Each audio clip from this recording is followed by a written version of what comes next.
اس وقت کے ہاتھ پہ بیعت نہیں کروں گا، میں اس نظام وقت نہیں، اس نظام کے ہاتھ پہ بیعت نہیں کروں گا. یہ ساری باتیں یہ کہتے ہیں یار ٹوٹتا ہی نہیں ہے. 22 گھنٹے. مجھے ایک دوست نے بتایا کہ ان کی ملاقات ہوئی کسی محفل میں جیل انتظامیہ کے کسی ذمہ دار کے ساتھ. وہ کہتے ہیں کہ جب ہم نے عمران خان کو حکم آیا کہ آئسولیٹ کر دیں اور بجلی بند کر دیں اور اذیت دیں اور پیک کی اذیت دیں، وہ کہتے ہیں جب ان کو آئسولیٹ کر دیا، ان کو باہر نہیں نکلنے دیا، بجلی بھی بند رکھی، آپ اندازہ لگائیں نا کہ قیامت خیز گرمی اور حبس میں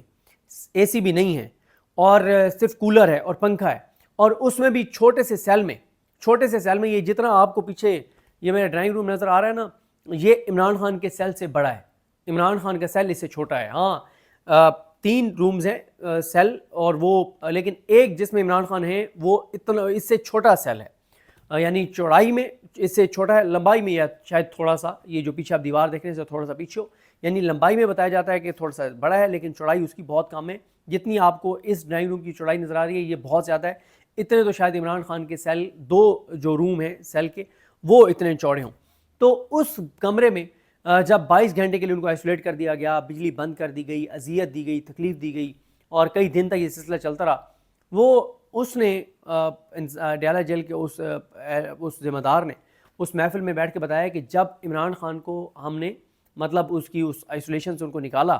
اور بجلی ان کی بحال کی اور اس ذہنی اذیت اور تکلیف جو ہم دے رہے تھے اسے باہر نکالا، تو کہتے ہیں ایک بار اسے شکوہ تک نہیں کیا کہ یار تم نے میرے ساتھ کیا کیا. اب ایسے بندے سے آپ کہاں لڑ سکتے ہیں؟ ایسے بندے سے آپ کیسے مقابلہ کر سکتے ہیں کہ اتنے دن تک جس کو 22 گھنٹے آئسولیٹ رکھا گیا، کھانا ٹائم پہ نہیں دیا گیا، جس کو جو ہے وہ مطلب بہت زیادہ تکلیف دی گئی، اور جب اس کو باہر نکالا گیا اور سیل میں باہر نکالا گیا کیونکہ اوپن سپیس ہے، اس نے ایک بار بھی نہیں کہا کہ یار تم نے میرے ساتھ کیا کیا. تو ایسے بندے کا آپ کیا کر سکتے ہیں؟ تو اچھا اب آ جائیں کہ یہ جو چیزیں الٹی پڑی ہیں نا وہ کیا پڑی ہیں. ایک تو الٹی یہ پڑی ہے کہ یہ بات ثابت ہو گئی اس آرٹیکل کے ذریعے اور اس پیغام کے ذریعے کہ اگر عمران خان اس نظام کی ضد، انا اور غرور اور تکبر کی تسکین کے لیے ایک بار معافی مانگ لیں تو پھر عمران خان کا سب کچھ جو ہے وہ معاف ہو جائے گا. اور اس بیان سے یہ واضح ہوا کہ پاکستان کی سپریم کورٹ کی کوئی اوقات نہیں ہے، پاکستان کی ہائی کورٹ کی کوئی حیثیت نہیں ہے، اور یہ ATCs، یہ انسداد دہشت گردی کی عدالتیں، یہ ٹرائل کورٹس کیا پدی اور کیا پدی کا شوربہ، ان کی اوقات کیا ہے اور ان کی حیثیت کیا ہے. اس سے یہ ثابت ہوتا ہے کہ عمران خان نے 9 مئی کا جو عمران خان کے اوپر الزام ہے وہ بالکل جھوٹا ہے، کیونکہ اگر وہ الزام درست ہے تو پھر عمران خان معافی مانگے بھی تو اس کو معاف نہیں کرنا چاہیے. لیکن جب یہ کہا جاتا ہے کہ وہ معافی مانگے تو اس کا مطلب یہ ہے کہ اس کے اوپر الزام جھوٹا ہے، لیکن بس اب ایک الزام لگا دیا گیا ہے، اب اس کی ہائپ کریٹ کر دی گئی ہے، ہزارہ گھنٹے اس کے اوپر کوریج کروائی گئی ہے. 2-2.5 سال ہو گئے عمران خان کی تصویر اور نام TV پہ نہیں چل سکتا، اور ایک بیانیہ بنایا گیا کہ عمران خان جو ہے وہ ملک دشمن ہیں اور اس نے جو ہے وہ فوجی تنصیبات پہ حملہ کروایا اور وہ فوج کے اندر کو کروانا چاہتا تھا موجودہ آرمی چیف کے خلاف. تو اگر وہ کو کروانا چاہتا تھا تو یہ کیا کہیں آپ نے FIR کاٹی ہے عمران خان کے اوپر؟ یہ تو کوئی آپ نے FIR آج تک نہیں کاٹی، کوئی کارروائی آپ نے نہیں کی کہ وہ کو کروانا چاہتا تھا. تو اب مسئلہ یہ ہے کہ یہ کیسز نہ عدالتوں میں ٹھہر سکیں گے، جب بھی عدالتیں آزاد ہوں گی، جب بھی 33% بھی کو اپنے حلف سے وفا کرنے والا جج آ گیا اور اس کی عدالت میں کیس لگ گیا تو یہ فیصلے تو برقرار نہیں رہیں گے، یہ بیانیت عدالتوں سے تو ویسے پٹ جائے گا. ہاں عمران خان اگر معافی مانگ لیں تو پھر یہ ہے کہ ٹھیک ہے جی معافی مانگ لی ہے، احساس ہو گیا ہے، تسلیم کر لیا تو بس ٹھیک ہے اب ہم چیزیں ختم کر رہے ہیں اس لیے ختم کیے. یہ نظام یہ چاہتا ہے کہ عمران خان معافی مانگے، اور یہ نظام یہ نیریٹو بنائے کیونکہ اس نے معافی مانگ لی ہے، ہم بڑے دل والے ہیں، ہم تو بڑے اعلیٰ ظرف ہیں، ہم تو بس جی وہ معافی مانگ لیے چھوڑیں، بس کہہ دیا جسٹس یحییٰ خان کو کہ جی ختم کریں کیسز، اور کہہ دیا جسٹس عالیہ نیلم کو لگائیں جی کیسز، ان کے معاملات ختم کریں، کہہ دیا جی. یہ پتہ ہے آپ کو سارے جج اپنے یہ لگائے ہوئے ہیں، ہم نے لگائے ہوئے ہیں، ہماری بات ہی سنتے ہیں، یہ باقی تو ان کا کیا آپ کو پتہ ہی ہے. تو لیکن اس سے یہ میسج کیا ہے ان آرٹیکل سے کہ پاکستان کا عدالتی نظام ختم ہو چکا ہے. ایک شخصیت ہیں جن سے اگر عمران خان معافی مانگ لیں تو پاکستان کی تمام عدالتیں ان کے آرڈر کے اوپر بھی نہیں، ان کے نچلے اہلکاروں کے آرڈرز کے اوپر عدالتیں، پورے پاکستان کی عدالتیں بشمول جسٹس یحییٰ خان کی سپریم کورٹ عمران خان کے کیسز اور معاملات جو ہیں وہ ختم کر دیں گے. پھر دوسرا جو اس سے یہ ثابت ہوا کہ پہلا یہ کہ نظام 40 ماہ میں توڑ نہیں سکا، دوسرا یہ کہ عدالتوں کی حیثیت اور اوقات نہیں ہے، فیصلے کہیں اور ہونے ہیں، تیسرا یہ ہے کہ نظام نہیں چل رہا. اگر یہ نظام چل رہا ہوتا پھر تو عمران خان کو آپ جیل میں رکھیں، تا حیات جیل میں رکھیں، پھر تو اس کو باہر نہ آنے دیں کیونکہ نظام تو چل رہا ہے. اس سے یہ ثابت ہوتا ہے کہ یہ جو بات کی گئی ہے کہ عمران خان اگر معافی مانگ لے تو ہم عمران خان کو چھوڑنے کو تیار ہیں، اس کے ساتھ چلنے کو تیار ہیں، تو اس کا مطلب یہ ہے کہ یہ نظام عمران خان کے بغیر نہیں چل رہا اور چل بھی نہیں رہا۔ آپ کو بھی پتہ ہے، مجھے بھی پتہ ہے، ہم سب روز دیکھتے ہیں، ہر شعبے ہر طبقے کو دیکھتے ہیں، تمام ادارے ڈسکریڈٹ ہو گئے ہیں، تمام عہدوں پر بیٹھی شخصیات ڈسکریڈٹ ہو گئی ہیں، تمام شعبہ جات برباد ہو گئے ہیں، ہر آدمی ہر طبقے سے تعلق رکھنے والا، ہر شعبے سے تعلق رکھنے والا پاکستانی اس وقت ذلیل اور خوار ہے، ذہنی مریض ہے اور شدید ذہنی اذیت اور کرب اور تکلیف میں اور ذہنی طور پہ بیمار ہو گیا ہے، جو ملک کے حالات ہیں اور جو کچھ ہر آدمی ہر شخص کے ساتھ پاکستان میں ہو رہا ہے۔ غربت پاکستان کی تاریخ کی بلند ترین سطح پر، بے روزگاری پاکستان کی تاریخ کی بلند ترین سطح پر، حالات بہت ہی زیادہ خراب ہیں، آپ کو پتہ ہی ہے۔ چوتھا یہ ہے کہ یہ جو سہیل بڑائی صاحب کے کالم سے انہوں نے یہ تاثر یہ بھی اکٹھا نیا کھول دیا کہ سب اچھا نہیں ہے حکومت اور فوج کے درمیان، اور انہوں نے 10 سالہ پلان کی بھی بات کر دی ہے، اور اس پہ میرے پاس ایک اور بہت بڑی خبر آئی ہے 10 سالہ پلان پہ کہ 27ویں آئینی ترمیم میں مزید چیزیں آ رہی ہیں کہ کیا کیا ہونے جا رہا ہے۔ ایک تو میں نے لاسٹ ویڈیو میں بتایا تھا کیا کیا آ رہا ہے، میں نیکسٹ ویڈیو میں آپ کو بتاؤں گا کہ اور کیا چیزیں جو ہیں وہ 27ویں ترمیم میں آ رہی ہیں 10 سالہ پلان سے ریلیٹڈ۔ اس کے بعد ایک اور جو چیز اس کالم سے اس نظام کے لیے نیگیٹو ہوئی ہے، تھوڑا سا پچھلے دنوں میں ایک تاثر اسٹیبلشمنٹ کے طرف سے یا اسٹیبلشمنٹ کے حامیوں کی طرف سے دینے کی کوشش کی گئی کہ اسٹیبلشمنٹ اس حکومت سے خوش نہیں ہے، اور یہ جو کرپشن سکینڈلز ہیں، جو مار دھاڑ ہے، چینی 300 ارب سے 500 ارب کے سکینڈل، 2-2.5 ہزار ارب کا ایک اور شعبے میں سکینڈل، حج تک میں کرپشن سامنے آ گئی ہے، بیوروکریٹس پکڑے جا رہے ہیں، ایک بیوروکریٹ پکڑا گیا اس سے اتنی بڑی کرپشن، اور جو کوکنگ آئل ہے 150 روپے فی لیٹر اضافی اس سے لیے جا رہے ہیں۔ مطلب یہ ڈیلیور نہیں کر سکے، یہ نیریٹو نہیں بنا سکے، یہ کوئی کارکردگی نہیں دکھا سکے، تو اسٹیبلشمنٹ کے تحفظات ہیں، یہ تھوڑا سا اسٹیبلشمنٹ کے حامیوں کے یہاں سے نیریٹو بنایا گیا، تو یہ نیریٹو تھوڑا سا چلنے بھی لگ گیا نا، کہ لوگوں کو ایک تھوڑا سا لوگوں نے کہا کہ چلو یار اگر اب بھی ان کو ریئلائزیشن ہو گئی ہے نا تو چلیں، اللہ کرے کہ اب ملک بہتری کی طرف چلنا شروع ہو جائے۔ لیکن ان آرٹیکلز نے بتایا نہیں، اسٹیبلشمنٹ اور قیادت ان کی یہ سمجھتی ہے کہ شہباز شریف 18 گھنٹے کام کر رہے ہیں، بہت شاندار کام کر رہے ہیں، اور مزمل سہروردی صاحب نے بتایا کہ مریم نواز صاحبہ کی بہت تعریفیں کی گئی ہیں، شہباز شریف صاحب کی بہت تعریفیں کی گئی ہیں، تو یعنی اس سے ان آرٹیکل سے یہ پیغام عوام کو ایک بار پھر واضح طور پہ ملا کہ اسٹیبلشمنٹ اس حکومت کے ساتھ دل و جان سے کھڑی ہے، وہ ان کی کارکردگی سے مطمئن ہے۔ اگر 25 کروڑ لوگ مطمئن نہیں ہے تو وہ میٹر نہیں کرتے،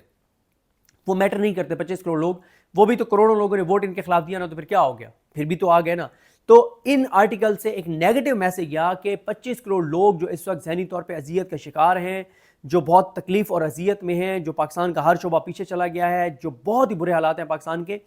عوام تکلیف میں ہے لیکن اس سے فرق نہیں پڑتا، اسٹیبلشمنٹ ان کی کارکردگی سے مطمئن ہے، اسٹیبلشمنٹ ان کا بوجھ شیئر کر رہی ہے کہ جو یہ فیصلے کر رہے ہیں ہم ان کے ساتھ آن بورڈ ہیں، یہ اچھا کر رہے ہیں تو بھی ہم ان کے ساتھ ہیں، اگر برا کر رہے ہیں تو بھی ہم ان کے ساتھ بوجھ لینے کو تیار ہیں، اپنے جو بوجھ کا شیئر ہے وہ لینے کو تیار ہیں۔ تو یہ بھی ایک نیگیٹو میسج اس سارے سے جو ہے وہ گیا ہے۔ پھر اس میں ایک اور جو چیز جو بہت زیادہ نیگیٹو گئی، وہ ایک جو حوالہ دیا انہوں نے سہیل بڑائی صاحب نے، کہ ایک انہوں نے جو حوالہ دیا جس حوالے سے انہوں نے جو اسٹیبلشمنٹ ہے اس کو خدا سے معاذ اللہ تشبیہ دی ہے، اور عمران خان کو شیطان سے تشبیہ دیا ہے، اور شہباز شریف، نواز شریف زرداری، مریم نواز، بلاول بھٹو اور یہ سارے جو لائے گئے ہیں ان ساروں کو فرشتوں سے جو ہے وہ تشبیہ دی گئی ہے۔ تو اس سے بھی بہت نیگیٹو پورے پاکستان کے اندر سینٹیمنٹس بہت نیگیٹو ہوئے ہیں کہ یار مطلب اس حد تک چیزیں آپ سوچتے ہیں کہ آپ جو ہے وہ مطلب کہ اللہ تعالیٰ ہر چیز معاف کر سکتا ہے، غرور، تکبر اور شرک اللہ تعالیٰ کو پسند نہیں ہے۔ اور یہ جو انہوں نے جس پہ ہارون رشید صاحب کا خیال ہے کہ یہ ان سے سمجھنے میں غلطی ہوئی ہے سہیل بڑائی صاحب سے، یہ ہو نہیں سکتا کہ اس ملاقات میں ان کو یہ چیز کہی گئی ہو کہ جو ہے نا، اور پھر وہ ہارون رشید صاحب نے بتایا کہ یہ حوالہ اور مثال ہی غلط ہے، جب آپ اتنا بڑا ایک اللہ تعالیٰ سے منسوب ایک چیز کر رہے ہیں تو پھر اس کی مطلب اتنی غلط چیز نہیں ہونی چاہیے۔ اور پھر ہارون رشید صاحب نے بتایا کہ فرشتوں نے تو معافی مانگی نہیں تھی، یہاں تو یہ تو معاملے کچھ اور تھا، اور ہارون صاحب نے اس کو ایکسپلین کیا، اور شیطان کو معافی مانگنے کا تو کہا ہی نہیں گیا تھا، تو نہ وہ واقعہ ٹھیک نریٹ کیا گیا ہے، اور اس سے ایک نیگیٹو میسج گیا، اور پھر دوسرا اگر اس کو درست بھی مان لیا جائے تو اس میں اسٹیبلشمنٹ کو خدا معاذ اللہ کہا گیا ہے، عمران خان کو شیطان کہا گیا کہ کیونکہ وہ معافی نہیں مانگ رہا تو وہ شیطان ہے، اور جنہوں نے اپنی عزت، غیرت، خودداری اور سب کچھ ذبح کر دیا اور لیٹ گئے آگے بوٹوں میں لیٹ گئے تو ان کے بارے میں ان کو کیا تشبیہ دی گئی وہ آپ کے سامنے ہے۔ اس کے بعد ایک اور جو سہیل وڑائی صاحب نے جو صالح ظافر صاحب کی طرح جو تعریفیں کی، انہوں نے جو اسٹیبلشمنٹ کی موجودہ لیڈرشپ ان کو بہت عاجز بہت نرم مزاج جو ہے وہ ثابت کیا، لیکن پچھلے 3 سال سے ٹاؤٹس ہمیں بتاتے رہے کہ وہ بہت سخت ہیں اور وہ قہر بن کے عمران خان پر ٹوٹے ہیں، اور مزید وہ قہر بن کر عمران خان پر ٹوٹیں گے، عدالتوں پر قہر بن کر ٹوٹے ہیں، قہر بن کر ٹوٹیں گے۔ ان کی ڈکشنری میں رحم نام کی کوئی چیز نہیں ہے۔ تو یہ بھی ایک بڑا جو ہے وہ تضاد تھا سہیل وڑائی صاحب کے اس کالم میں۔ پھر ان کالمز میں عمران خان صاحب کو جو دھمکی دی گئی قتل کی کہ ان کا عدالتی قتل کر دیا جائے گا، اور جسٹس یحییٰ خان، جسٹس عالیہ نیلم، جسٹس ڈوگر، ان کی عدالتوں کے ذریعے ان کا عدالتی قتل کر دیا جائے گا جیسے بھٹو کا عدالتی قتل کیا گیا۔ تو اس سے ظاہر ہے، میں کل عبید بھٹی صاحب کا ٹویٹ پڑھ رہا تھا، وہ بالکل ٹھیک کہہ رہے ہیں کہ پی ٹی آئی کو چاہیے تھا کہ اس کے اوپر ایک کوہرام برپا کر دیتے جو عمران خان کو قتل کی دھمکی دی گئی ہے ایک آرٹیکل کے ذریعے، لیکن پی ٹی آئی نے اس پہ کوئی بات نہیں کی۔ ظاہر ہے پی ٹی آئی اس وقت مکمل طور پہ، پی ٹی آئی جو باہر لیڈرشپ ہے وہ آپ کو پتہ ہی ہے کہ اس وقت کوئی جو ہے وہ بہت زبردست، انہوں نے 5 اگست کو ایکٹیویٹیز کی، 14 اگست کو بہت زبردست ایکٹیویٹیز کی، 16 اگست کو ایک ایکٹیویٹی کی، لیکن اب آگے جو لائے عمل ہے ابھی مکمل طور پہ تحریک انصاف کی جانب سے خاموشی ہو گئی۔ آج اگر عمران خان صاحب سے ملاقات ہو جاتی ہے تو شاید کوئی جو ہے وہ لائے عمل آ جائے۔ پھر سہیل وڑائی صاحب نے عمران خان صاحب کو ڈیل کے مشورے دیے، اس کے اوپر بھی بہت ری ایکشن آیا۔ پھر انہوں نے نواز شریف اور بے نظیر زرداری، بلاول، مریم نواز کی انہوں نے بتا دیا کہ ان کی حیثیت کیا ہے، ان کی وقت کیا ہے، کہ دیکھیں نا، انہوں نے عمران خان کو کہا کہ سیکھیں نواز شریف سے، بے نظیر سے، زرداری سے، بلاول سے، مریم نواز سے، کہ کیسے انہوں نے آسان راستے پہ چل کے اور حکومت لے لی، اقتدار لے لیا۔ تو انہوں نے یعنی بتایا ہے کہ نواز شریف، زرداری، ان کے اندر کوئی عزت، غیرت، خودداری، عزت نفس، اس طرح کی کوئی چیز نہیں ہے، اور انہوں نے اقتدار لینے کے لیے اپنا سب کچھ کسی اور کے حوالے کر دیا، اور یہ مکمل طور پہ جو ہے وہ لیٹ گئے ہیں۔ پھر اس کے بعد خیر انہوں نے وہ خیر اس پہ آتا ہوں بعد میں، اپنے آپ کو بڑا انقلابی بھی کچھ ثابت کرنے کی کوشش کی ہے۔ پھر انہوں نے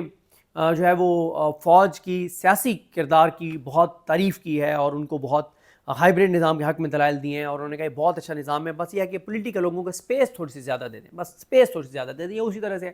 کہ جی جوتے ضرور ماریں، بندے بڑھا دیں تاکہ جلدی جلدی جوتے ہم کھاتے جائیں اور نکلتے جائیں، انہوں نے کہا بس اسپیس تھوڑی سی بڑھا دیں سول سائڈ کی، لیکن باقی انہوں نے کہا جو فوج کا ہر شعبے میں جو کردار ہے یہ بڑا اچھا وہ چیزیں چل رہی ہیں، یہ کردار اسی طرح سے ہونا چاہیے، لیکن بس تھوڑا سا وہ اسپیس جو ہے وہ نواز شریف اور زرداری کو جو ہے وہ زیادہ دے دیں۔ اور باقی انہوں نے تھوڑا سا انقلابی بننے کی بھی کوشش کی ہے، اور پھر انہوں نے انقلابی بنتے ہوئے بھی بلنڈر کر گئے کہ جنرل فیض پہ آ کے رک گئے، ماضی کی جرنیلوں کے اوپر تنقید کرتے کرتے جنرل فیض پہ آ کے رک گئے، اور اس سے آگے جو ہے وہ نہیں بڑھے۔ ان کا خیال یہ ہے کہ اس سے آگے تو کوئی غیر آئینی، غیر قانونی کردار اسٹیبلشمنٹ کا نہیں ہے، اسٹیبلشمنٹ کا غیر آئینی، غیر قانونی کردار جو ہے وہ جنرل فیض تک تھا، اس کے بعد سے اسٹیبلشمنٹ کا کوئی غیر آئینی، غیر قانونی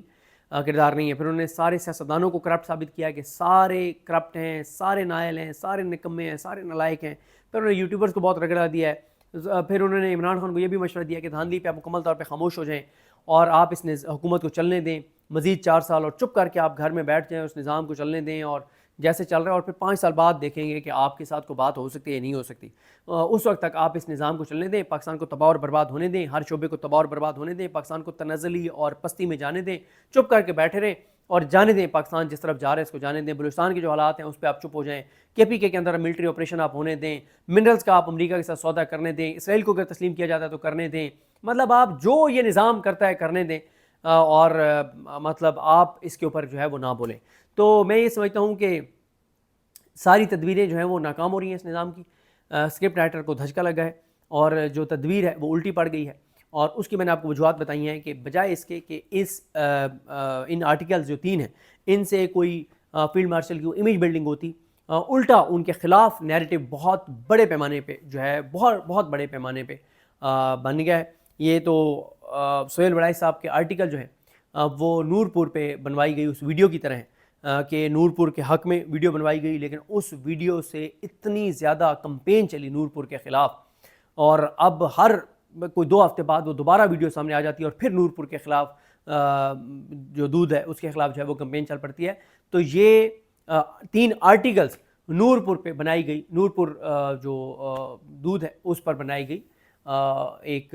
وہ شارٹ ویڈیو کی طرح ہے کہ اس سے نورپور والوں کو فائدے کی بجائے نقصان ہوا۔ مجھے اپنے دعا میں یاد رکھیں۔ اللہ کی امام صاحب کا حامی ناصر ہوں۔ اللہ حافظ۔